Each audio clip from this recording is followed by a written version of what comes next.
ना तो script writer जितने हैं ना पढ़ते लिखते हैं, ना डायरेक्टर पढ़ते लिखते हैं, ना जितने टेक्नीशियंस हैं। एक्टर तो भूल ही जाइए, एक्टर जिनको एक्टिंग करनी है एक्टिंग नहीं सीख के आते, बाकी सब सीख के आएंगे। मार्गदर्शन ही कर सकता हूँ, उन्हें काम तो देना जो है निर्माता निर्देशक का ही काम है।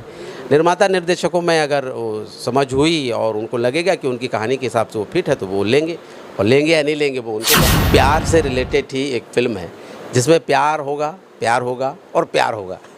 और मेरा काम जो है मनोरंजन और इंटरटेन का है। पढ़ा लिखा आदमी जब होगा और 10 मूर्ख रहेंगे तो उस व्यक्ति को मूर्ख बना लेंगे, उसको लगेगा कि वो मूर्ख है, उसको सम्मान ही नहीं दिया जाएगा, तो उसको बाहर जाना ही पड़ेगा। तो अच्छे लोगों को हम साम दाम दंड भेद करके षड्यंत्र करके हम दूर कर देते हैं। भोजपुरी के रंग ऐसा होला कि केहू के ऊपर चढ़ जाला, तब भोजपुरी का रंग मुझ पर भी ऐसा चढ़ा है कि अब हम हूँ भोजपुरिया हो गए। नमस्कार, मैं सम्मी बर्नवाल और आप देख रहे हैं बढ़ता भारत न्यूज। और आज हमारे साथ हैं अभी भोजपुरी के हास्य कलाकार, जिन्हें आप सब जानते हैं, देखते हैं और बहुत सारा प्यार भी देते हैं। ये हैं हमारे साथ संजय महानंद जी, जिन्हें आप सब गोधना के नाम से जानते हैं। सबसे पहले तो सर आपका बहुत बहुत स्वागत है हमारे चैनल में। धन्यवाद। कैसा लग रहा है आपको भोजपुरी इंडस्ट्री में यहाँ के लोगों के साथ काम करके? बहुत इन्जॉय किया हूँ। मुझे लगता है कि भोजपुरी एक ऐसी भाषा है, एक फिल्म, हमारी फिल्म में एक डायलॉग है कि भोजपुरी के रंग ऐसा होला कि केहू के ऊपर चढ़ जाला, तब भोजपुरी का रंग मुझ पर भी ऐसा चढ़ा है कि अब हम हूँ भोजपुरिया हो गई। भोजपुरी के माध्यम से मैं अलग अलग कल्चर को जानने का मुझे अवसर मिल रहा है, लोगों से मिलने का। लोग इतना प्यार करते हैं मुझसे मेरे काम के माध्यम से, तो मैं बहुत लकी मानता हूँ। तो इसमें मुझे भाषा की कोई बाउंडिंग तो है नहीं, और भोजपुरी और छत्तीसगढ़ी में बहुत ज़्यादा फर्क है नहीं। और कलाकार तो पूरे देश का होता है, पूरे विश्व का होता है। पूरा जितना ज़मीन है वो पूरा उसी का है। कितना अच्छा आपने जवाब दिया, ये सही में आपके सवाल में ही जवाब है। कोई बाउंडेशन नहीं है। और ये किस्मत की बात कर लीजिए कि आज भोजपुरी सिनेमा के माध्यम से मैं भोजपुरी परिवार का हिस्सा हूँ। बहुत एंजॉय कर रहा हूँ इस पल। और ये जो लव श्री फिल्म है, ये किस तरह की फिल्म है? देखिए, लव श्री टाइटल से ही आपको शायद अंदाज़ा हो गया कि प्यार से रिलेटेड ही एक फिल्म है जिसमें प्यार होगा और प्यार होगा।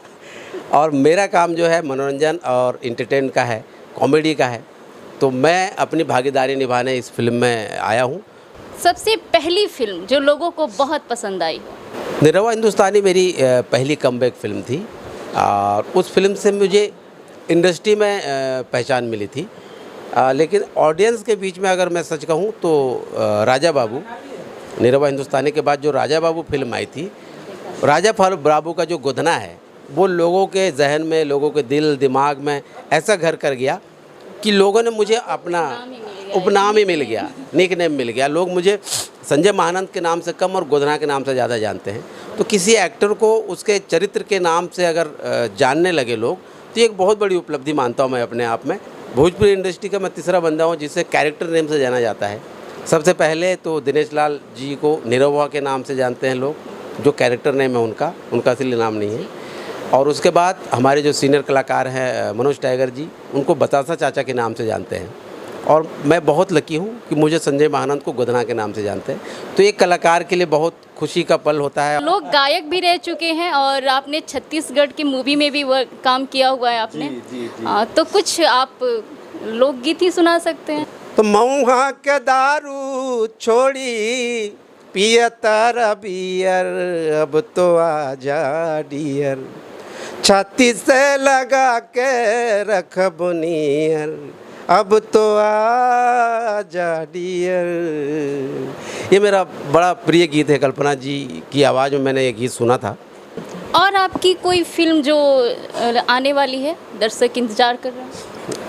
बहुत सारी फिल्म आने वाली है और एक एक करके आएगी। जैसे कि ओम फिल्म मैंने अभी किया है, एक दो फिल्म और भी करके रखा हुआ हूँ, डबिंग हो गई है उसकी, और रिलीज़ डेट अभी क्लियर नहीं है तो इसलिए अभी नहीं बताऊंगा। और इन दिनों मैं छत्तीसगढ़ में भी ज़्यादा व्यस्त हूँ, तो छत्तीसगढ़ी और भोजपुरी इतनी फिल्में हो गई कि याद भी नहीं रहता है कि कौन सा फिल्म आने वाला है। तो जैसे जैसे फिल्म आएगी तो मैं एक एक करके कड़ी बाय कड़ी बताता रहूँगा। ओम फिल्म मुझे याद आ रहा है, अभी ओम आने वाली है। अभी हाल ही में डार्लिंग फिल्म मेरी आके गई है। जैसे साउथ इंडस्ट्री ग्रो कर रही है, उस तरह से हमारी भोजपुरी इंडस्ट्री भी ग्रो करे। वो कंटेंट राइटिंग के बेस पे हो या फिर फिल्में बनाने के बेस पे हो, जो भी हो, उसमें क्या किया जाना चाहिए कि ये ग्रोथ हो? ये आपने गंभीर सवाल छेड़ दिया है। इसका जवाब बड़ा गंभीर जवाब होगा। ग्रो करने के लिए सबसे पहले तो हमको एजुकेटेड होना होगा।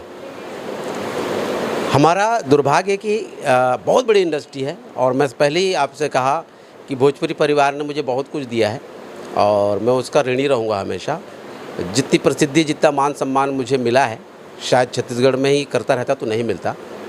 भोजपुरी बहुत बड़ा परिवार है, बहुत बड़ी इंडस्ट्री है, लेकिन मुझे ये कहते हुए भी हर्ज नहीं है कि हमारे फिल्म इंडस्ट्री में अनएजुकेटेड लोग ज़्यादा हैं, जो ना सीखना चाहते हैं, ना पढ़े लिखे हैं। कुछ लोग हैं, ऐसा नहीं कि सारे लोग, कुछ लोग पढ़े लिखे भी हैं, लेकिन वो उनकी वो गिनती कम है। हमारे यहाँ उसकी कमी है। ना तो स्क्रिप्ट राइटर जितने हैं, ना पढ़ते लिखते हैं, ना डायरेक्टर पढ़ते लिखते हैं, ना जितने टेक्नीशियंस हैं। एक्टर तो भूल ही जाइए। एक्टर जिनको एक्टिंग करनी है, एक्टिंग नहीं सीख के आते, बाकी सब सीख के आएंगे। तो जिस दिन हमारे लोग इन सब चीज़ों को गंभीरता से लेंगे, सीख कर पढ़ कर आएंगे, तभी हमारी भोजपुरी इंडस्ट्री ग्रो करेगी। वरना कला, साहित्यकार, लेखक यूपी और बिहार में ही पैदा हुए हैं। मुंशी प्रेमचंद जी कहाँ से आए हैं? बड़े बड़े लेखक आप देखेंगे तो उत्तर भारत में हैं, बिहार में हैं।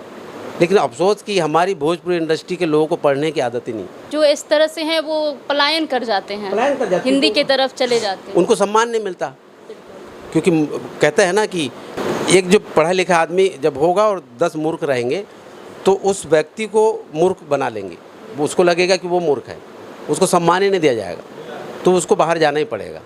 तो अच्छे लोगों को हम साम दाम दंड भेद करके, षड्यंत्र करके हम दूर कर देते हैं, और एक जो खेमा बना कर रखे हैं, उस खेमे में हर एक व्यक्ति अपने जैसा व्यक्तियों को चुनकर वो ग्रुपबाजी कर कह लीजिए या रिंग कर लीजिए, खेमा कर लीजिए, उस चक्कर में हमारी इंडस्ट्री का नाश हो रहा है। अभी देखा जा रहा है कि 3-4 पिलर ही जो हैं वो भोजपुरी इंडस्ट्री को संभाले हुए हैं। मतलब देखा जाए तो बहुत सारे नए कलाकार हैं जिनके पास बोलने का ढंग है, जिनकी पर्सनालिटी अच्छी है, लेकिन उन्हें मौका नहीं मिल रहा है। ऐसे कलाकार जब आना चाहें भोजपुरी इंडस्ट्री में, तो क्या उन्हें संजय महानंदा जी का साथ मिलेगा, सहयोग मिलेगा?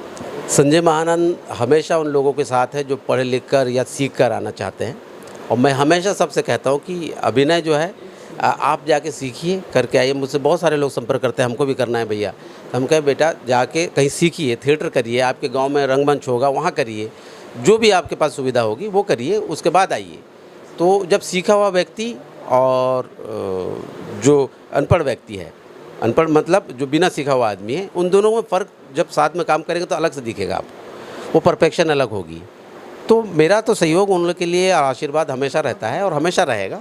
लेकिन क्या मेरी एक सीमा है, मेरा एक दायरा है, मैं सबके लिए सब नहीं कर सकता। मैं भी एक एक्टर हूँ, तो मैं तो मार्गदर्शन ही कर सकता हूँ। उन्हें काम तो देना जो है निर्माता निर्देशक का ही काम है। निर्माता निर्देशकों में अगर समझ हुई और उनको लगेगा कि उनकी कहानी के हिसाब से वो फिट है तो वो लेंगे, और लेंगे या नहीं लेंगे वो उनको पर।